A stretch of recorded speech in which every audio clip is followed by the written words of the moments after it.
در این مورد بیشتر گفتگو میکنیم با آقای نجیب الله الکوزی، رئیس ناحیه دوم شهر کابل. سلام، وقت شما بخیر، خیلی خوش آمدید به برنامه. وقت شما هم بخیر. ممنون. آقای الکوزی، زمانی که این دکانها در جاده نادر پشتون ساخته شده بود، اون وقت میاری نبود و که اکنون اینا دست به ایجاد دوباره دکانهایشان زدن، انگار شما اعلام ممانعت میکنین که خب این غیر میاری نیست و اینا اجازه ساخته ندارن؟ دقیقاً موضوعی بجای است که مارکتایی که در سالهای گذشته طور مثال مارکتایی که بر فعل آتش گرفته اکثریت در سالهای 87 تا 89 اعمار شدن، در اون وقت هیچ نوع معیاری برای ساخت سازمان و اعمار آن در نظر گرفته نشده بود. متاسفانه نتیجهش همین است که ما به یک بحران آتش سوزی برخورد کردیم و باز هم اونمو اشخاصی که اونمو وقت پافشاری کرده بودن به هر طریقی که بود مارکت‌ها را اعمار کرده بودن، باز هم میخوان اون مارکت‌ها را اعمار کنه و اصولی که باید یک مارکت در نظر گرفته شود که حداقل یک ماشین اطفائیه بتونه، یک موتر اطفائیه بتونه که داخل شود که آتش سوزی را مهار کنه یا یک مسئله دیگه پیش میاد، یک مشکل دیگه پیش میاد، در نظر گرفته شود. بدبختانه باز هم اونمو اشتباه خود اشخاص تکرار میکنن، مارکتی رو درست میکنن مثل سابق باری، هیچ نوع معیار در نظر نمیگیرن.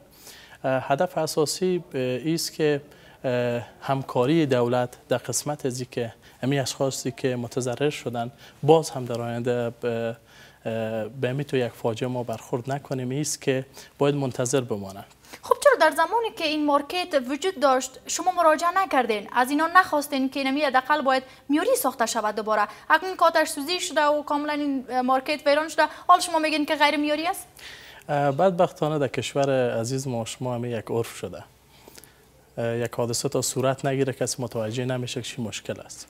ولی در قبالش حکومت ارگان‌های مربوطه وظایف، یعنی شما هم متوجه نشده بودین که غیر معیاری است؟ ارگان‌های مربوطه وظایف خود انجام دادن بسیار قوی.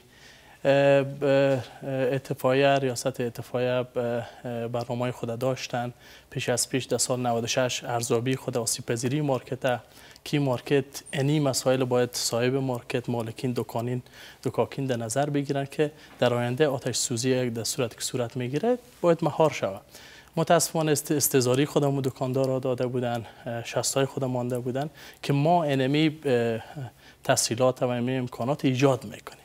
ولی کشور ما شما کشوری است که بدبختانه مردم ما شما اکثریت قسم پیش میرن که هر چیزی که پیش میآید به سهلنگری در زو انجام میده. طور مثال مارکت را که آتش گرفته یک تعداد زیاد از افراد بیمه نشدن. بیمه وجود داره، تبلیغات به اندازه کافی میشه، سهولت وجود داره، هیچ کدامش بیمه نداره. اگر یا میرفتن بیمه میکردن امروز به روز گرفتار نمیشدن.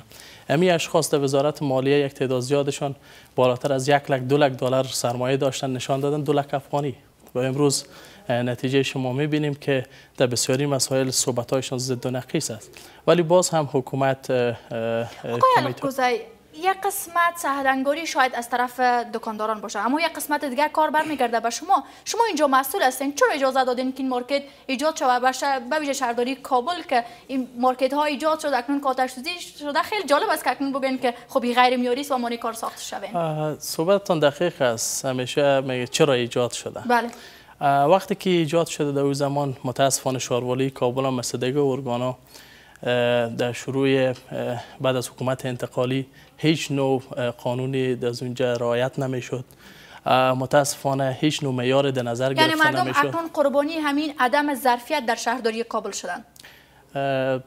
عدم ظرفیت در شهرداری کابل در همان زمان، عدم تطبیق قانون در همان زمان در سال 1387 باعث شد که نمیتونه یک مارکت جور شود. 4 نفر به هر طریق بود، به روابط بود، به دیگه بودی مارکت اعمار کردن. مارکتی که دزو بالاتر از میلیون‌ها دلار سرمایه وجود داشت با تخته جور شده بود، با چوب جور شده بود. و امروز وقتی که حکومت میخواد یک مارکت معیاری شود، این شهروندان عزیز ما 2 ماه حوصله نمیتونن، به خاطری که سرمایه‌ای که سالها یا به دست میارن با یک شبه از دست میدن. اما ما زدران هم دیدیم، مارکت زدران که آتش سوزی صورت گرفت 2 ماه چی کرد تا اونا 1 سال هم صبر کردن اما کسی برشان اجازه ساخته نداد و سرنوشتشان هم روشن نشد. دقیقاً مارکت زدران خود در مجموع مسئلهش جداست. و مارکتی است که اگر ما اجازه بازسازی دوباره از او رو بدیم، پایا از او ظرفیت امکانات زیر نداره که باز برداشت زیر داشته باشه که دوباره او مارکت شود. یک فاجعه دیگه با چپ شدن از مارکت به وجود میاد. در نتیجه رأی می بوده که برای فعلا مارکت زدران هم اعمار نشود تا اینکه تمام پیشنهاد شما به این دکانداران چی است در حال حاضر که اینا زیانمند شدن و میخوان که دکانهایشان دوباره بازسازی بکنن؟ پیشنهاد ما به همین دکاندارای عزیز است که شما مارکت خود سر اگر اعمار میکنین، وقتی که ما تصمیم گرفتیم معیاراتی که در نظر بگیره همین سرمایه‌شان دوباره حیف میشه، ما تخریبش میکنیم. منتظر بمانن کمیته که تعیین شده با نهایت کوشش همه روزه کار میکنن روی از او. اشخاص بسیار متخصص روی از او کار کرده رایستن و این زمین دولت است. دولت در ارتباطش تصمیم میگیره. 4 نفری که از اونجا در سالهای گذشته آمدن به زور بود، به روابط بود، به هر چیز جور کردن، این دیگر با اجازه برشان داده نمیشه که باز هم بیاین روی زمین دولت کسی تجارت کنه. کسایی که متضرر شده، شخص کرایه نشین که مالش سوخته حقش است و شاروالی کابل از او دفاع میکنه، حکومت از او دفاع میکنه و 4 نفری که در بیس پل استفاده شده در گذشته، این افراد از این برنامه کنار کشیده میشن. هر چی از اونجا مصرف کنن، هر چی بخواین که از اونجا باز یک تجارت دیگر شروع کنن، ما از جلوگیری خواهیم کرد. آقای الکوزی، آنچنان که این دکانداران ادعا دارند که رئیس اجرایی زمانی که پس از آتش سوزی آمد و از نزدیک محل رویداد آتش سوزی را دیدید، به اینا گفتن که شما میتونین کار بازسازی دکانهایتان آغاز بکنین که اینا هم آغاز کردن بر بنیاد گفته های رئیس اجرایی که خودشان میگن. رئیس اجرایی دقیق گفتن میتونن آغاز کنن، مگر هم از خود یک اصول داره.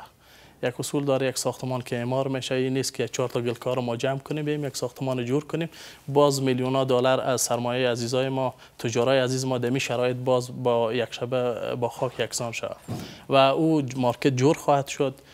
کسانی که متضرر شدن امکاناتی را که حکومت افغانستان داره در اختیارشان خواهد قرار داد، مگر هم باید صبر و حوصله کنن و باز هم با عجله و با خودسریای خود یک فاجعه دیگر باز به وجود مثلا چقدر وقت صبر کنن؟ برای فعلا 3 هفته است کمیته رویش کار کرده، تمام دیتا و معلومات ما جمع کردیم و یک مارکت عادی نیست. بالاتر از 4000 فامیل از این مارکت روزمره از اونجا کار میکردن، روزمره از اونجا نفقه خود تعیین میکردن و باید به شکل اساسی روی از او صحبت شود و اون مارکت اعمار شود دوباره. بله، تشکر. سپاس از اینکه شما با ما حضور یافتین. خیلی سپاس. ممنون.